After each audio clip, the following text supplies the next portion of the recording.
àṣírí lẹ́tà tí ààrẹ àná lórílẹ̀‐èdè yìí ajagunfẹ̀yìntì Muhammadu Buhari tó kọ sí ìjọba Tinubu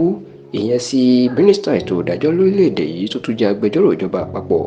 amòfin àgbà Lateef Fagbemi ó mà ti lu síta tó lè jẹ́ pé bàbá náà ó tú àṣírí wípé òun kò lọ́wọ́ sí ọ̀rọ̀ àṣemáṣe tí wọ́n ń ṣèwádìí lọ́wọ́ ìyún kọ́ńtíráàtì tí wọ́n gbé sí fún iléeṣẹ́ Sunrise Power and Transmission Company Limited láyé ìjọba Olúṣẹ́gun Ọbásanjọ́ ṣùgbọ́n tó fẹ́ di wàhálà sí ìjọba tiẹ̀ lọ́rùn nítorí pé wọ́n fẹ́ gbé owó tabua kan jáde fún iléeṣẹ́ náà láti pa ọ̀rọ̀ náà mọ́lẹ̀. Ẹ rántí pé ní àsìkò tí olóyè Olúṣẹ́gun Ọbásanjọ́ tó ń ṣèjọba ló fẹ́ ná òbítíbitì owó láti tún iná Nàìjíríà ṣe. Àsìkò náà sì ni mínísítà ọ̀rọ̀ iná lórílẹ̀‐èdè yìí tó jẹ́ ọmọ ìpínlẹ̀ Ondo ìyún ọ̀mọ̀wé Olúagòlóyè ìlú mà ní ó lọ tọwọ́ bọ ìwé àdéhùn pẹ̀lú iléeṣẹ́ Sunrise Power and Transmission Company Limited tó buwọ́ lu bílíọ̀nù 6 owó dọ́là láti fi ṣe iná náà ìyún iná tí wọ́n ń pè ní Mambila project tí wọ́n fẹ́ ṣe sí ìpínlẹ̀ Taraba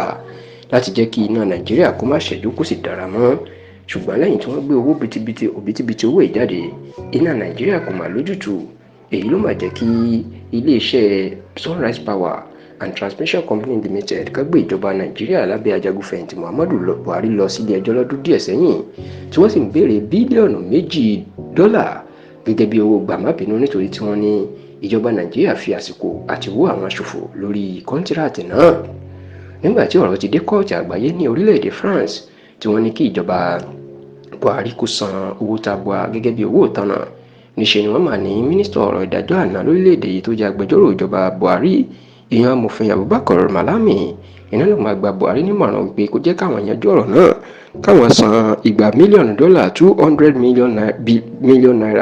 tí yóò lé ní igba bílíọ̀nù owó náírà lẹ̀ 200 billion láti fi paná ọ̀rọ̀ náà mọ́lẹ̀ tó sì jẹ́ pé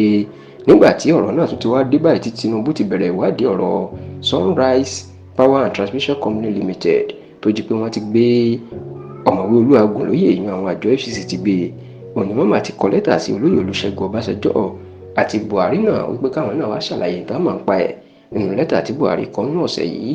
èyí tó hàn sí iléeṣẹ́ ìwé ìròyìn orí ẹ̀rọ ayélujára kan yan kébù tó hàn sí wọn lọ́wọ́ tó fi síta ìní Buhari ti kọ̀rọ̀ sí ìjọba Tinubu pé nígbà tí Malami wá gbọ̀hún pé káwọn san $200 million láti fi paná ọ̀rọ̀ náà mọ́lẹ̀ olóúnjẹ kan mọ̀ pé kò sí ìjọba Nàìjíríà kò ní irú owó bẹ́ẹ̀ o àwọn kò ní san.